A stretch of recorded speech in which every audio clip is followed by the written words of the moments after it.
कोल्हापूर शहराचं प्रवेशद्वार मानली जाणारी आणि 27 वर्षांपूर्वी बांधण्यात आलेली कोल्हापूर कमान धोकादायक स्थितीत पोहोचली आहे. भिंतीचे तुकडे लोंबकळणारा व्हिडिओ सोशल मीडियावर व्हायरल झाला आणि एकच खळबळ उडाली.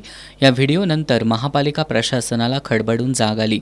प्रशासक के मंजुलक्ष्मी यांनी तातडीनं अधिकाऱ्यांसमवेत घटनास्थळी जाऊन पाहणी केली. त्यानंतर महानगरपालिकेच्या पॅनलवरील स्ट्रक्चरल इंजिनियरकडून स्ट्रक्चरल ऑडिट करण्याच्या सूचना दिल्या होत्या.